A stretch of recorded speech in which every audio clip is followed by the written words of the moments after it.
نہ جانے اس وقت دنیا میں کہاں کہاں اسلامی بھائی اسلامی بہنیں ہمارے ساتھ دعا میں شریک ہوں گے، اور نہ جانے کس کی آمین کے صدقے ہمارا بیڑا پار ہو جائے۔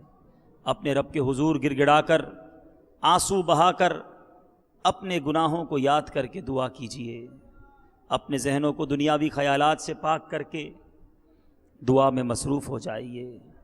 الحمدللہ رب العالمین، والصلاة والسلام علی سید الانبیاء والمرسلین، یا ارحم الراحمین یا ارحم الراحمین یا ارحم الراحمین، یا ربنا یا ربنا یا ربنا یا ربنا یا ربنا، یا اللہ یا رحمان یا رحیم، یا اللہ یا رحمان یا رحیم، یا اللہ یا رحمان یا رحیم۔ اللہم ربنا آتنا فی الدنیا حسنة وفی الآخرة حسنة وقنا عذاب النار، وقنا عذاب القبر، وقنا عذاب الحشر، وقنا حساب الميزان۔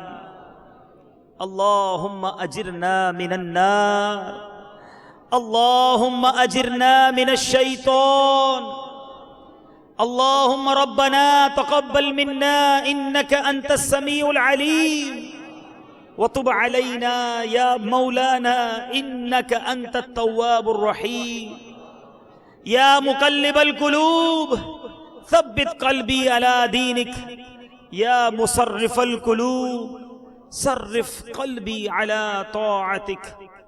اللہم انا نسألک العفو والعافیہ والمعافاة الدائمة في الدين والدنيا والآخرة، يا رحمن الدنيا والآخرة۔ اللهم أذلني تحت ذل عرشك، لا ذل إلا ذلك ولا باقي إلا وجهك، إنك سميع الدعاء، إنك لا تخلف الميعاد۔ اللهم ربنا هب لنا من ازواجنا وذرياتنا قرة اعين واجعلنا للمتقين اماما، يا حل المشكلات حل مشكلاتنا يا الله، يا دافع البليات ادفع بلياتنا يا الله، يا مسبب الاسباب، يا قاضي الحاجات اقضي حاجاتنا يا الله، يا رافع الدرجات ارفع درجاتنا يا الله، يا ستار العيوب استر عيوبنا بسترك الجميل، يا غفار الذنوب اغفر ذنوبنا يا الله، يا قديم الإحسان، يا ذا الجلال والإكرام، يا ذا الطول والإنعام، يا رجاء السائلين، يا أمان الخائفين۔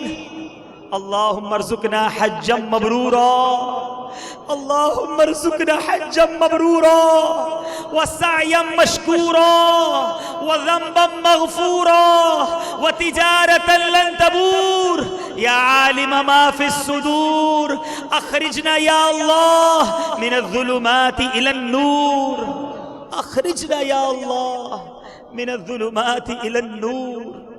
اے ڈوبتوں کو بچانے والے، اے بے کسوں کی دستگیری کرنے والے، اے گناہگاروں کی مغفرت فرمانے والے مولا، تیرے دربار میں تیرے گناہگار بندے اور مدنی چینل پہ نہ جانے کہاں کہاں تیرے بندوں اور بندیوں نے اپنے ہاتھ اٹھائے ہیں مولا، اپنے گناہوں کا اعتراف کرتے ہیں، اپنی خطاؤں پہ شرمسار ہیں۔ اے مولا، اپنے کس کس جرم کی معافی مانگیں؟ کون سا ایسا جرم ہے جو ہم نے نہ کیا ہو؟ اے اللہ، ہمارے اتنے گناہ ہیں کہ ہمیں تو یہ بھی یاد نہیں کہ ہم نے کتنے گناہ کیے۔ مولا اے رب العالمین، گناہگار ضرور ہیں، خطا کار ضرور ہیں، مگر مولا یہ امید لیے بیٹھے ہیں کہ ہم سب کے گناہ جمع بھی ہو جائیں تو تیری رحمت کے آگے کچھ نہیں۔ مولا تیری رحمت بہت بڑی ہے، تجھے تیری رحمت واسعہ کا واسطہ، ہم سب کے گناہوں کو معاف فرما دے۔ حضرت ابراہیم کی قربانی کا واسطہ ہمیں بخش دے، حضرت اسماعیل کے صبر کا واسطہ ہمیں بخش دے، بی بی ہاجرہ کا تیری رضا پر راضی رہنے کا واسطہ ہماری مغفرت کر دے۔ اے اللہ آقا کی اپنی امت کو یاد رکھنے کی عادت کا واسطہ ہماری بخشش فرما دے۔ اے اللہ ہمارے سارے گناہ معاف کر دے، ہمارے چھپ کر کیے ہوئے گناہ بھی معاف کر دے، ہمارے اعلانیہ گناہ بھی معاف کر دے، ہمارے صغیرہ گناہ بھی معاف کر دے، ہمارے کبیرہ گناہ بھی معاف کر دے۔ اے سب سے بڑے معاف کرنے والے، آج کے اس اجتماع میں اتنے ہاتھ اٹھے ہیں، ان میں جو تیرا سب سے نیک بندہ ہو، تجھے اسی کے اٹھے ہوئے ہاتھوں کا واسطہ ہم سب کی مغفرت فرما دے، ہم سے صدا کے لیے راضی ہو جا، ایسا راضی ہو جا کہ پھر کبھی ناراض نہ ہونا۔ اے اللہ ہمارے والدین کی بھی مغفرت کر دے، ہمارے والدین کے گناہ بھی معاف کر دے، ہمارے بھائی بہنوں کو بخش دے، ہمارے بیوی بچوں کو بخش دے، ہمارے مرحومین کو بخش دے، ہمارے رشتہ داروں کو بخش دے۔ اے رب کریم تیرے خزانے میں کمی نہیں، آقا کی ساری امت کی بخشش فرما دے۔ اے رب العالمین ہمیں نیک بنا دے، پرہیزگار بنا دے، والدین کا فرما بردار بنا دے، سچا پکا عاشق رسول بنا دے۔ اے اللہ بناوٹ اور دکھلاوے والی زندگی سے ہماری جان چھڑا دے، ہمیں اخلاص کی دولت دے دے، اپنی رضا کی خاطر عبادتیں کرنے والا بنا دے۔ اے رب کریم جہاں ہر سال تو لاکھوں کو بلاتا ہے، تیرے خزانے میں کمی نہیں مولا، آئندہ سال ہم سب کی تقدیر میں بھی حج کی سعادت لکھ دے، ہمیں بھی پیارا پیارا مدینہ دکھا دے، ہمیں بھی مینا کی بہاریں عطا فرما، ہمیں بھی عرفات کا وقوف عطا فرما، ہمیں بھی مزدلفہ کی مبارک رات عطا کر دے، ہمیں بھی گنبد خضرا دکھا دے، ہمیں بھی سنہری جالیاں دکھا دے۔ ہمارا اب کسی صورت یہاں پر جی نہیں لگتا، ہمارا اب کسی صورت یہاں پر دل نہیں لگتا، ہمیں باد صبا لے جا اڑا کر ان کے کوچے میں۔ اے مولا جب تک زندہ رہیں ہر سال میں کئی بار سرکار کے قدموں کی بعد اب حاضری عطا فرما۔ اے مولا جب تمہارا دم آخر ہو ہمیں آقا کے قدموں میں، آقا کے جلووں میں، مدینہ طیبہ میں ایمان اور عافیت کے ساتھ شہادت کی موت عطا فرما۔ جنت البقیع ہم سب کا مقدر فرما دے، جنت الفردوس میں میٹھے آقا کا ہم سب کو پڑوس عطا فرما دے۔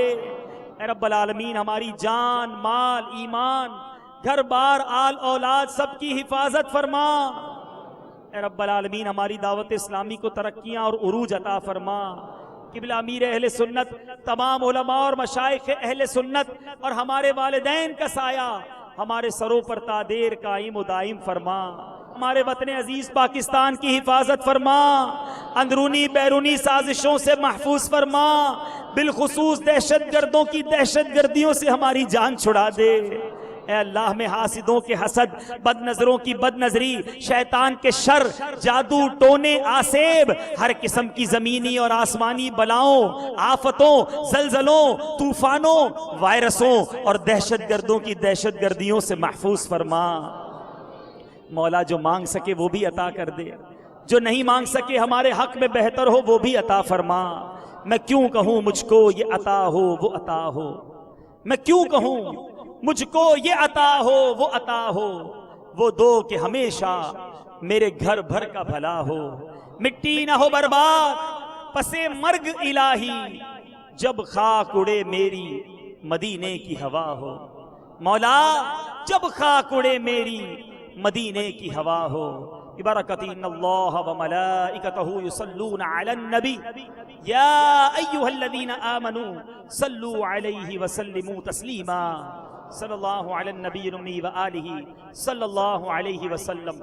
صلاۃ و سلاما علیک یا سیدی یا رسول اللہ۔ جب دم واپسی ہو یا اللہ، سامنے ہو روضہ رسول اللہ، اور لب پہ ہو لا الہ الا اللہ محمد رسول اللہ صلی اللہ علیہ وسلم۔ عشق نشائے مدینہ صلاۃ و سلام، عشق نشائے مدینہ صلاۃ و سلام، زینت عرش معلا، زینت عرش معلا صلاۃ و سلام، عشق نشائے مدینہ صلاۃ و سلام، جب فرشتے قبر میں جلوہ دکھائے آپ کا، جب فرشتے قبر میں جلوہ دکھائے آپ کا، جب فرشتے قبر میں جلوہ دکھائے آپ کا، ہو زباں پر پیارے آقا، ہو زباں پر پیارے آقا، صلاۃ و سلام، عشق نشاء مدینہ صلاۃ و سلام، عشق نشاء مدینہ صلاۃ و سلام، مومنوں پڑھتے رہو تم اپنے آقا پر درود، مومنوں پڑھتے رہو تم اپنے آقا پر درود، مومنوں پڑھتے رہو تم اپنے آقا پر درود، ہے فرشتوں کا وظیفہ، ہے فرشتوں کا وظیفہ، صلاۃ و سلام، عشق نشاء مدینہ صلاۃ و سلام، عشق نشاء مدینہ صلاۃ و سلام، میں وہ سنی ہوں جمیل قادری مرنے کے بعد، میں وہ سنی ہوں جمیل قادری مرنے کے بعد، میرا لاشا بھی پڑے گا، میرا لاشا بھی کہے گا، صلاۃ و سلام، عشق نشاء مدینہ صلاۃ و سلام، زینت عرش معلا، زینت عرش معلا صلاۃ و سلام، عشق نشاء مدینہ الصلاۃ والسلام، الصلاۃ والسلام علیک یا رسول اللہ، الصلاۃ والسلام علیک یا حبیب اللہ، الصلاۃ والسلام علیک یا نبی اللہ، وعلی آلک واصحابک یا نور اللہ۔ مجلس پر خاص وقت کی دعا پڑھ لیجئے، الصلاۃ والسلام علیک یا رسول اللہ، وعلی آلک واصحابک یا حبیب اللہ،